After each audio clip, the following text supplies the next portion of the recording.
গেল ২০ বছরে বাংলাদেশে নতুন কোনো গ্যাস ক্ষেত্র খুঁজে বের করার জন্য কোনো জোরালো সমীক্ষা কিংবা অনুসন্ধান চালানো হয়নি।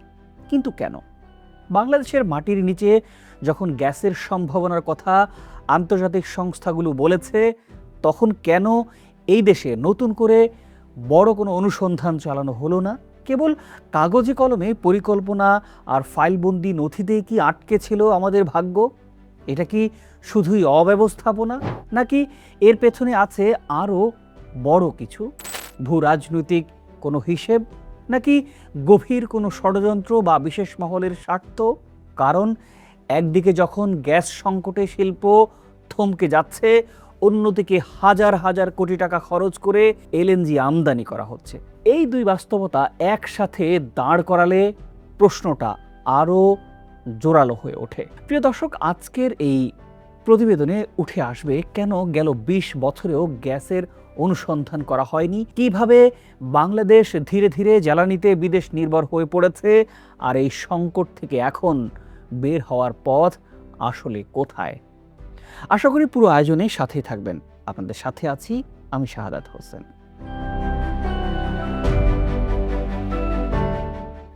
গেল ২ দশক ধরে দেশে নতুন গ্যাস ক্ষেত্র নিয়ে কার্যকর কোনো বড় সমীক্ষা বা অনুসন্ধান হয়নি। পরিকল্পনা হয়েছে, নথি তৈরি হয়েছে, কিন্তু মাঠ পর্যায়ে বাস্তবায়ন প্রায় ছিল না বললেই চলে। রাষ্ট্রীয় প্রতিষ্ঠান বাপেক্সের সক্ষমতা বাড়ানোর উদ্যোগও নেওয়া হয়নি যথাযথভাবে। ১০০টি কূপ খননের পরিকল্পনার কথা বলা হলেও বাস্তবে তার খুব সামান্যই বাস্তবায়িত হয়েছে। ফলাফল, আজ বাংলাদেশ গ্যাস উৎপাদনে পিছিয়ে, কিন্তু চাহিদা ক্রমাগত বাড়ছেই। পরিসংখ্যান বলছে ২০০৬ সালের পর থেকে আমাদের অনুসন্ধান কার্যক্রম কার্যত স্থবির ছিল।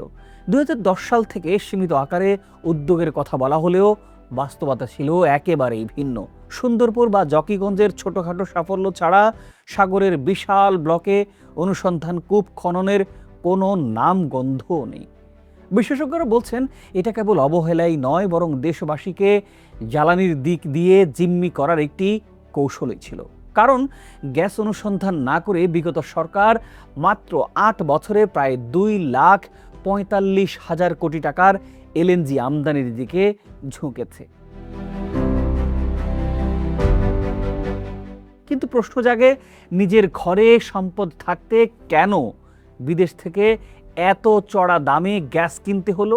এর পেছনে কি ভূ রাজনৈতিক কোনো চাপ ছিল, নাকি কমিশনের বাণিজ্যের লোভ ছিল? বর্তমানে দেশে দৈনিক গ্যাসের চাহিদা প্রায় ৩৮০ কোটি ঘনফুট, কিন্তু সরবরাহ করা যাচ্ছে মাত্র ২৬৫ কোটি ঘনফুট। প্রতিদিন ঘাটতি থাকছে প্রায় ১১৫ কোটি ঘনফুট। এই ঘাটতির সরাসরি প্রভাব গিয়ে পড়ছে বাসাবাড়ি, শিল্প, পরিবহন সবখানে। বিশেষজ্ঞরা বলছেন, এটা শুধু অর্থনৈতিক সিদ্ধান্তই ছিল না, বরং এর পেছনে ছিল বড় ধরনের স্বার্থের খেলা।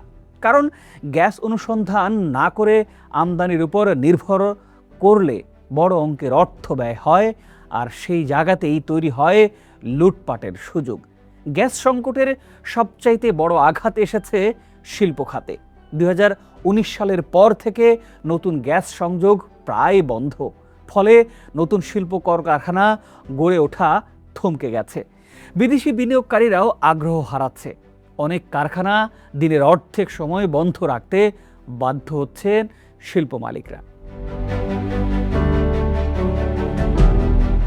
ফলাফল, উৎপাদন কমছে, লোকসান বাড়ছে, হাজার হাজার শ্রমিক চাকরি হারাচ্ছেন। পোশাক খাতের উদ্যোক্তারা বলছেন, শুধু জ্বালানি সংকটের কারণেই উৎপাদন ২৫ থেকে ৩০% পর্যন্ত কমে গেছে। ২০০৬ সালের পর কিছু ছোট আবিষ্কার হয়েছে, কিন্তু সেগুলোর অনেকগুলোই পূর্ণ মাত্রায় উৎপাদনে আসেনি।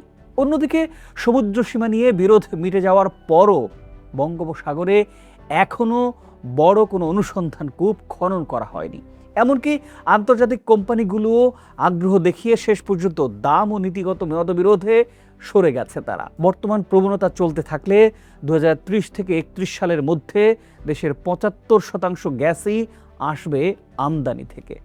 আর সবচেয়ে উদ্বেগজনক তথ্য হলো, বর্তমানে যে গ্যাস মজুদ আছে তা দিয়ে সর্বোচ্চ 10 থেকে 12 বছর চলা সম্ভব। নতুন গ্যাস ক্ষেত্র আবিষ্কার না হলে বাংলাদেশ 1 দশকের মধ্যেই গ্যাস শূন্য দেশে পরিণত হতে পারে। তবে আশার কথা হলো বর্তমান সরকার এখন বাপেক্সের সক্ষমতা বাড়ানো এবং নতুন 2টি রিগ কেনার সিদ্ধান্তে অটল।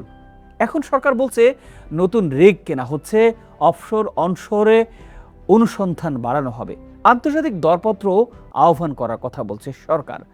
গভীর ও অগভীর সমুদ্রে অনুসন্ধান চালানোর জন্য বাংলাদেশ অফশোর মডেল PSC 2026 চূড়ান্ত করা হচ্ছে। কিন্তু এই উদ্যোগ কি সময় মতো কাজ করবে?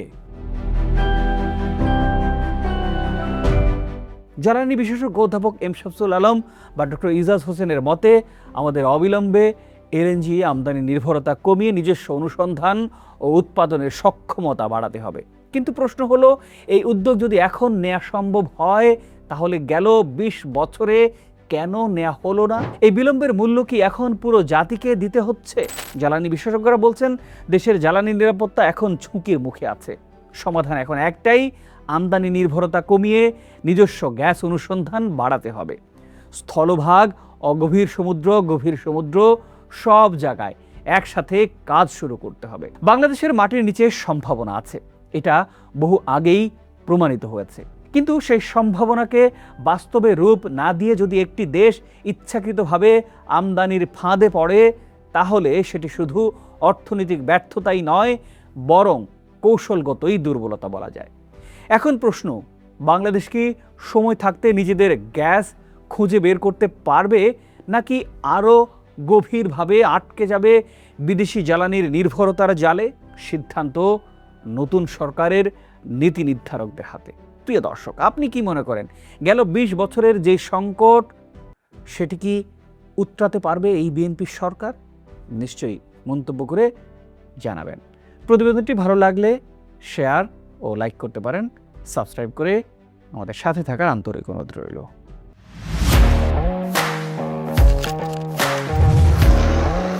প্রফেশনাল স্টুডিও খুঁজছেন? ঢাকার প্রাইম লোকেশন নয়াপল্টনে দেশ সমাচার স্টুডিও আপনার কন্টেন্ট প্রোডাকশনের নির্ভরযোগ্য ঠিকানা। এখানে পাবেন 4K ক্যামেরায় মাল্টি অ্যাঙ্গেল রেকর্ডিং, আছে গ্রিন ও ব্ল্যাক স্ক্রিন সেটআপ, উন্নত মানের মাইক্রোফোন ও soundproof voice over booth. আপনার পছন্দ মতো স্টুডিও ডিজাইন করার সুযোগও থাকছে। Hazrat Shahjalal news content, talk show, interview বা পডকাস্ট যা কিছুই করেন এখানে পাবেন প্রফেশনাল সেটআপ আর ফুল এডিটিং সাপোর্ট। আপনার চাহিদা অনুযায়ী বুক করতে পারেন আজই। কল কিংবা হোয়াটসঅ্যাপ করুন এই নাম্বারে 017202106557। ভিজিট করুন আমাদের ওয়েবসাইট ও ফেসবুক পেজ।